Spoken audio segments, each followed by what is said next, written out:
This is a topic that I think many people need to be talking about more so than we already are. Because we already do know what's coming, right? We know that career paths are basically done. And we know that AI is going to change the landscape of how the job market works. But what we don't know is what exactly we're going to do about this. What are we going to do? If career paths are done, what are the alternatives and how are we going to be able to move forward? And why is it important for godly people? Because this is a spiritual channel, right? Why is it important for us to pay attention and invest attention into these kinds of trends? Because if anybody's noticed, okay, the job reports and such, everything is saying that, oh, everything's fine. Unemployment is lower as far as the percentage wise, etc. And yet, meanwhile, you have hundreds of thousands of people losing their jobs month by month by month. At this point. So this is, and if you don't believe me, go look at the job reports, right? And ask yourself, why are investors paying more attention to those kinds of trends? Why is it important that many different kinds of corporations are paying attention to those kinds of trends? Well, it's because it's going to demonstrate where the market is. And it's important for us as godly people to be aware of the practicalities of life just as much as the spiritual, because we live in the physical world. Okay, we live in this physical world. We have a physical body, and there's not much else that we can do about it because we're not really meant for this world, though. Like, that's something that we have to recognize. We're not really meant for this world. Although we are a part of the world, we're not of it, right? We're in the world, but we're not of the world.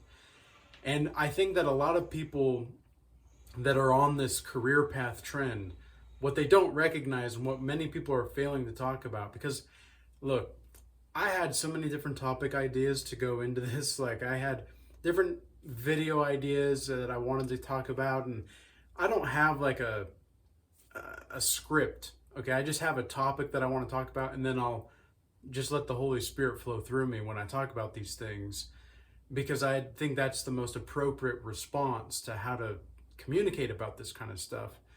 But in this day and age, I think that, well, specifically in the spirit of this time, God has placed it on my heart to really talk about this subject, because I feel as though somebody out there needs to hear this, okay?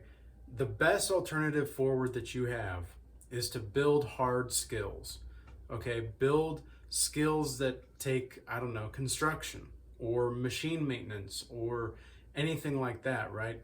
Operators, these are the types of things that you're going to have to really know how to do, and AI is going to come for last, okay? You're going to be the most useful for the most long duration up until AI really does take over, because it will take over. And who knows what exactly that's going to look like as far as the world goes. Is there going to be a social credit score? Is there going to be a cashless society? I think so. And I think Bitcoin, the creators of Bitcoin, knew this. And I think Bitcoin, they understand, people that know Bitcoin and understand Bitcoin understand that it can be backed by gold, technically speaking. And the reason being is because there's a finite number of Bitcoin available. And that's why the price is going so high. Whereas other kinds of Bitcoin or crypto and such, not Bitcoin, but other kinds of crypto and such, it's more based off of how many people are using it, right? It's more based off of how many people are actually involved with it. Like Ethereum, for example, there's no limit to Ethereum. Ethereum is just, I mean, it's cool. It's great, for what it is, I suppose, but it's not going to be like Bitcoin where there's a finite number, and that's what makes it valuable. And nobody can change that. Which I think is very interesting and very cool as far as an idea goes. But I think that because the euro is coming out next year with a digital euro, right? 2026 is going to be the beginning of the digital euro. So what are we going to do about that? Because that's going to open up and cascade around the world. people are going to start to look at this, and a lot of people will say, well, this is the end of times. Like, does career path ending mean the end of times? Maybe that's a good question to ponder. And I don't know if I don't know if that's coherent as far as a reasonable deduction of logic, but I do think that it's a question worthy of asking yourself and the society at large. The cashless society, I believe, is coming no matter what, because if they can get to a cashless society, of course they're going to be able to control your every movement a little bit more easier, a little bit more easier, a little bit more easier, until they have full control on what you can buy and what you can't buy, and what you can look at and what you can't look at. It'll be like that movie Time. Anybody seen Time with is it Justin Timberlake and is it Amanda Seyfried? Is that who's the lady? Anyway, really, really very interesting movie. I don't think it got the credit it deserved, actually, because it was a very interesting idea. The idea is that they have a limited number of time on their arm. Like, everybody's born with a certain amount of time, and once you're 25, you all of a sudden have like this clock that starts to tick. You have 1 year once you turn 25. You have 1 year to start like working or to get to where other places are and whatnot. And people will work in the mines. Justin Timberlake's character, like, for example, he'll work in the mines for like 12 hours a day, but he'll only get like, I think it was 18 hours or something. But then you have the rich who have all this time. They have like hundreds of thousands of years, or tens of thousands of years or whatever in time. And so you're rich in that sense because you can almost live forever. But at the very beginning, Justin Timberlake's character meets a guy who's basically lived long enough. He's, centuries years old or whatever. And he's like, we're not meant to live this long. We're just not meant to live this long. And he's like, you kind of get the sense that he says to himself, and he says to the characters, I don't want to be a god anymore, basically. Like, I'm not meant to be here, And this is part of the worldliness that people want you to believe, is they want you to be stuck in this psychological framework that you're in a loop of time and there's no way out. Okay, that's the devil's work. That's the devil's work. The devil's work is all about trying to keep you in a loop of some kind. If the devil can keep you in a loop where you can't ever really evolve out of your understandings and grow past your mistakes, because think about this. Anybody seen The Devil's Advocate 2? The Devil's Advocate with Al Pacino and Keanu Reeves. Yeah. So one thing that is really striking about Al Pacino's character, who's the devil in The Devil's Advocate, is you get the sense that the devil can learn from his mistakes. And I think this is very interesting as an idea, because it makes the whole story really have this existential reality to it. Because then you start to realize, if the devil can learn from his mistakes, that means that the devil can learn from his mistakes that he does on me. like if he's trying to commit me to go and get stuck in sin or a time loop or whatever, that means that the devil can learn about me and how to apply certain things to me. This is true. And if you read the Screw Tape Letters by C.S. Lewis as well, that is a very interesting book. I've been listening to the audiobook. This is like my third time listening to the audiobook in a few weeks, actually since like beginning of July. So I've been listening to the audiobook quite a bit, just on my drives, on my drive to the night job and the drive back. And it's a relatively short book, but it's very, very profound as far as the material goes. And the reason being is because there's an older devil, the uncle, who's talking to this younger devil and trying to show him the ropes and such, right? And uh, basically the older devil has all these tips and tricks to try to manipulate humans, and humans, humanism is the goal for the devil and his minions, and that's exactly what the older devil wants to convey to the younger devil, is that we demons, right? That's what he says. He says we demons, we want the enemy, and he says the enemy is Jesus Christ, because they don't even say his name. We want the enemy to, even though he loves them, we want to disrupt the enemy's plans with the humans. We want to make the humans worship themselves and make it seem like they're actually worshiping God, when in reality they're worshiping themselves. But the way that you do this is very subtle, and it goes into this whole fantastic, dialogue with the older devil and the younger devil, and how the younger devil is like, well, what if we do this? What if I influence them to care more about celibacy or politics? And what if I care more, have them care more about their age or whatnot, or if they're running out of time? And the older devil says that stuff doesn't matter. Okay, celibacy doesn't matter, politics doesn't matter. What matters is the mindset behind these things. Why are you doing these things? If you're being celibate for prideful reasons, well then that's still pride.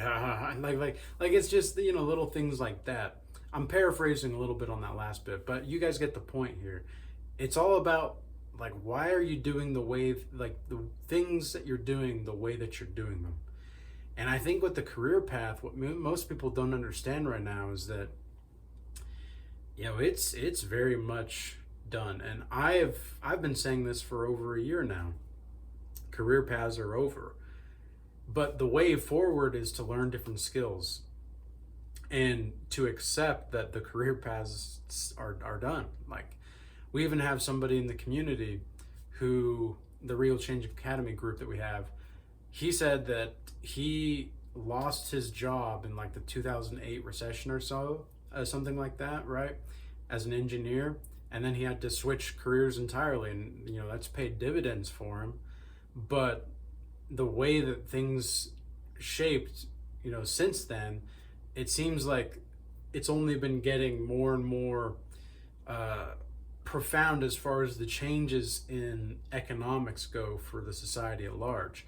And I think what most people fail to understand is that things are changing much more rapid than they want to let on. And companies, everybody knows that companies don't care about them. Whenever I'm joining a new company, or I'm doing this, or I'm doing that, I know that to them I'm just a number, and I'm just there to do a job. This is something that we talked about also in the Regal Change Academy group, because we have had people who, they want to be entrepreneurs and such. They want to do this, they want to do that, but they don't want to work the job on the side. Well, really, it's their full-time job, but they don't want to just do the side gig just for the side. They want to do the side gig for the full-time, and it's well, you have to use your job to fund that stuff. And especially, if you've made decisions that, student loans, for example, I've still got student loans, stupid student loan debt. Student loans, for example, if you have student loans, you've got to do work to pay off those. Okay, you want to pay off the debt as soon as possible, but there's not to say that there's not a utility to leveraging debt. Okay, I'm not saying you should go in debt, by the way, but I'm saying that if you know how to use debt, because the rich know how to use debt. This is how they get away with no taxes, right? This is how they pay no taxes, is they use their assets as a form of being able to purchase other things. So they use their assets to go into debt. They'll use their assets to go into debt, makes it look like, oh, they got a loan for this amount or whatever, because banks are usually going to only loan excessive amounts of money to people that are more wealthy, let's say. And the reason behind that is because they're more likely to pay off, But also the banks, the banks are in cahoots with the people that are making a lot of money. Okay, that's just the way that it is. The way it's always been since banks started. Okay, do a lot of research into banks and the history of banks. Very, very fascinating stuff. And you'll see why banks have the framework that they do to this day. But it's a brilliant, I mean, not it's a sophisticatingly cunning but brilliant form of business that they do. But we need to be aware of these. Excuse me. We need to be aware of these things as godly people. We need to be aware of what exactly is happening and why it's happening. But that doesn't mean we need to get caught up in it. Okay, just because career paths are dead doesn't necessarily mean that the end of time they're going to be right around the corner. But it does mean that the cashless society is going to be here. It does mean that the mark of the beast is probably going to be here. I don't think we're in the end of times just yet. And many Christians might disagree with me on that, but I think also that the tools that we're going to need to have going forward are just learning how to stay below your means. Like, it's really as easy as that. The easiest way to just not put yourself in a hole is to live below your means. That's it. Like, it's really as simple as that. And I know that because I've done it before where I haven't lived below my means. I've lived above my means, and I put myself in a hole. I put myself in a hole, and I put myself in a hole, and never again. I'm not gonna go into debt. Oh, but that thing looks so cool. I wanna have that. No. The only thing that I would go into debt for now going forward is for a solid business plan of some kind, or like a house. But even then, I don't even want to go into a house. Like, I don't want to have the house with a loan. I want to be able to just pay it off. So I plan to rent for the rest of my days, basically, because God only knows if we're going to be able to buy a house in this market. If you've seen, that's another thing, right? Like, have you seen the graphs for the amount of money the houses have increased with the jobs and how much they've increased for salaries? It's like job increase for salaries, but houses, it's like literally 300% more that houses have gone up compared to actual salaries for people in the United States anyway, which is crazy, man, which is crazy. I was doing the research, and there was some comments on another YouTube video and YouTube channel that is a very reputable channel as far as I can tell. And this guy definitely does his research, and he provides his sources and everything. And, I'm able to look at those sources and then find other sources as well. But, something that I was reading in their comments was like, the guy says, "You're not going to believe this, but actually I believe it." Like, and the guy was like, "It's actually the most believable thing." Like, in the replies to the comments, like, "This is actually the most believable thing." Because nobody can afford, like, people can't afford food, people can't afford this, people can't afford that, people can't even afford to pay utilities. This is why you have to go an unconventional route nowadays. I'm not even looking at a career that I thought I was going to have, 2-3 years ago. I'm not even looking for that kind of job anymore. I'm just not, because there's just no point. Like, are you kidding me? $17.50 an hour for 5 years experience? Like, it's not even an entry-level position for the position. Like, it's not even a mid-level position. Like, this is a manager position. $17.50 an hour. And I live in Utah, so $17.50 an hour for United States dollar. Here in the state that I'm in, minimum wage is what, like $7.25, something like that. So, the ratio is okay, but still, I mean, you still have the increases of food and everything, and gas and all that. Have you guys noticed gas hasn't gone down? Okay, gas has actually gone up since January 20th this year. I don't know why, because usually, Usually when Republicans are in office, gas prices go down in my experience, but this time it's gone up and it's stayed up. And I don't know, that's just kind of weird to me. Maybe it's because of a lot of other things like with the oil industry and all that, but the point is like things are changing and crypto's changing the world. I mean, I think Bitcoin is going to be a way out potentially. I genuinely believe that. This is why I actually had somebody reaching out, and we've been talking about a Godlike Mastery Initiation program potentially, and he was curious. Shout out to him if he's watching. And he was curious if I take Bitcoin and for like a payment. And you know, like I've thought about it for a long time, and I actually wanted to start originally in 2026 of January, but now looking at the landscape and the, you know, everything like that, I'm kind of reconsidering. The only thing that's holding me back is the taxes.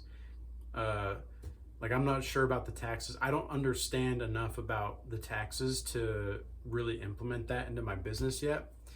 I don't know, maybe people can you know, provide any resources about that, but I'm at the point now to where if something is like really gleaming to me, if I'm really like, ooh, this is fascinating, this is cool, like I want to get on that, I'm very hesitant now. Not necessarily, I wouldn't say hesitant. That's the incorrect word. I would say cautious. I'm optimistically cautious. And that keeps me being the realist that I am, is being optimistically cautious. So whenever I'm presented with new things nowadays, with like people will reach out to me for business ideas too. They're like, oh, we could do this, we could do that, we could do this, we could do that. And I'm like, you know, this sounds fantastic. It really does. But I need to learn more about this, because in the past, I've moved too hasty into things, and it's literally cost me thousands and thousands and thousands of dollars. So I'm gonna take a step back. I'm gonna learn from my mistakes, because I need to do that. And I know if the devil can do that, then I really need to do that, okay? Like I know I need to really learn from my mistakes. And so I'm gonna take a step back. I'm gonna analyze the situation. I'm gonna do my research. I'm gonna talk to people, and then I'm gonna make a decision. But I'm not going to take counsel from anybody that I know that they don't really know what they're talking about. I'm going to trust certain people, but I'm not going to like allow them to have leverage over my life unless there's certain things that are like absolutely, like they have the kinds of results that I want. Have you ever noticed, this is something that I've noticed too with like more wealthy people, like maybe not like wealthy people in general, but people that are just well off. And people that are well off, like with my Godlike Mastery Initiation program, it's a bit more expensive than the general sessions, of course, because you're paying for like 3 months or 1 to 3 months up front. And one thing that I've noticed is the people that do the Godlike Mastery Initiation, for me, they just say, tell me what to do and I'll do it. Like they just want to know what to do and they're going to execute. Whereas people that are like trying to get free stuff from me all the time, they're like, well, I don't want to do this, I don't want to do. The people that are trying to get the most free things from you are often the ones that are going to cause the most amount of issues for your business or for you in your life. That's what I've noticed. But people that want to invest in you, people that want to, they see your value and then they want to actually move with you, those are the people that are like, yeah, let's just do it. Let's go for it. Because they know, like they've seen enough to know, like, okay, this person's legit. Let's move forward. I'll do whatever you want me to do. It baffles me sometimes, because you'd think that like having a higher ticket offer, let's say, that's the technical business term for like what I'm doing with the Godlike Mastery Initiation. Because if you have a higher ticket offer, usually, like you'd think that the people that are paying more, they want to have, you know, more, like, because they have more skin in the game, they want to really try to figure things out. No, They just, yeah, tell me what to do and I'll do it. Yeah, well, let's get this done. Let's execute. Let's get those results. And it's great. It's fantastic. I love working with people like that. It's just so funny because, I'll have people that are signing up for the 15-minute free call for the Real Change Academy to see what the Academy is about, because that's something that we offer, right? We want to give people, value, and our time's valuable, and we know your time's valuable, and we want to ensure that this is going to be a long-term thing, right? Even though it's a month-to-month membership, like, we want to be able to have a long-form relationship, because the guys and the ladies in the Regal Change Academy, I would be around these people in real life, because we're all over the world. So, like, we're going to be getting to the point to where we're going to be in the physical together someday. But these are people that I would want to be with in my everyday life. So, like, why wouldn't I want to foster and have a long-term relationship with these kinds of people, whether it's with business, whether it's with just community, whether it's with communion, whatever it is. These are like-minded people that have goals, that have a vision, that are aligned. Why wouldn't you want to be around these kinds of people, right? So, but the people that are wanting to join, sometimes it's just so funny, because the free 15-minute call, you'll have people that don't show up, and then I'll say to them, I'll say, look, this isn't something that we can continue to do. If you're not going to show up, we can't do another free 15-minute call if they try to schedule again. And they'll get super upset about it. They'll get super upset. And it's like, well, this is why we have this. This is why we have this. So we can keep people like you out of the academy, because we don't need people like you. This is why, like, sometimes this is what I mean. It's the people that want the most things from you, the people that want to take advantage from you, just to take from you, they're not going to understand, like, life. Okay, they're not going to understand how the world really works. They're not going to understand how people work. That's another thing people need to develop, is soft skills.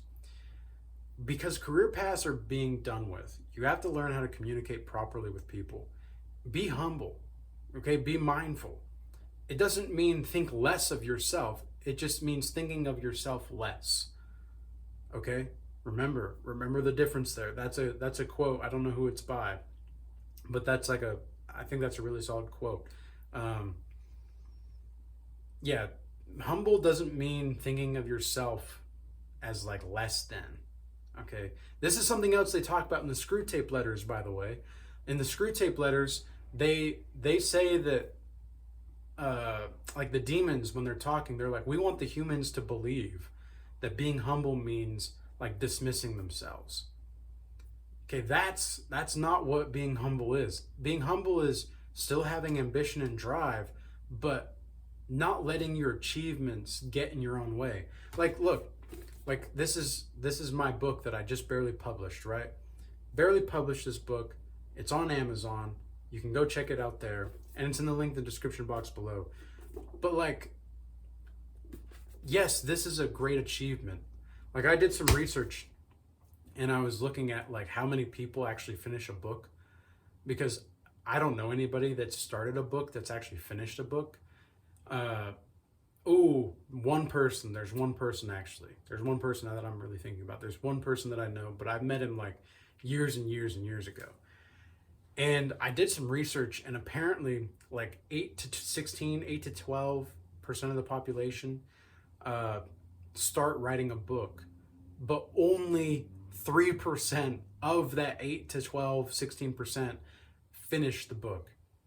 And I thought, holy moly, that's crazy. So, like, being just, kind of in that bracket of the 3% that have finished a book, yeah, it's cool. It's awesome. But I'm not going to let, like, this control how I view about myself. Am I more confident? Yeah, because I know what I'm capable of now. Like, I know I can actually do something. Like, when I finished the book and I actually published it, I thought to myself, wow, I did it. Like, I was kind of, like, just surprised, but not surprised. Like, I knew I was doing, like, I knew I was capable. I knew I was going to execute the vision. of what I wanted this book to be, but I didn't know like that it could actually work. You know, I didn't know like I could actually just manifest it by working and working consistently. Consistency maxing, right? We want a consistency max. Holy smokes, I just saw that we're at 30 minutes for this video. I guess that's okay, right? I guess that's cool. I don't usually do videos this long, but I suppose I had more on my heart to say about this topic than I thought and anticipated. But yeah, guys, like career paths are over, and it's time to do something different. It's time to look at how the world really works. Because yes, AI is coming. Bitcoin is going to change the world. No doubt in my mind, Bitcoin is already changing the world. And it's only going to go up as far as its value, as far as I can tell. And I'm not telling you to go buy Bitcoin, okay? Because I don't have a lot of Bitcoin. But I'm just saying that, like, I need to do more research. Because I thought I understood it up until about a month ago. I thought I understood crypto pretty well up until about a month ago. And now I'm thinking to myself, oh crap, I don't know anything about this. I don't know anything. Like I really don't. So I need to do my research. I need to really understand what's happening. Like I know enough to know that I don't know crap. that's pretty much where I'm at with most things in life. You know, and that's like Socrates' a quote. He says, "I'm wise enough to know. Like I'm the wisest one because I know nothing. I know nothing." And that's exactly how it feels at this point in my life. It's like, you know, I don't know crap. Like I I don't really know anything. And you know what's awesome? Like you know what's awesome? Excuse me. I don't have to know everything. Like that's just such a freeing thing. Like I don't have to know. Some things are only meant for God to know. But I'm going to stick with what I do know. I'm going to stick with how I do know what I know, and I'm going to branch off from there. But anyways, guys, I hope this video was edifying or informative or insightful in some way, shape, or form. You know, check out the Regal Change Academy. Check out my book. If you want to schedule a one-on-one mentorship call, contact me via email or through X or Instagram DMs. And, you know, peace be with you guys and have a blessed day, all right? Peace.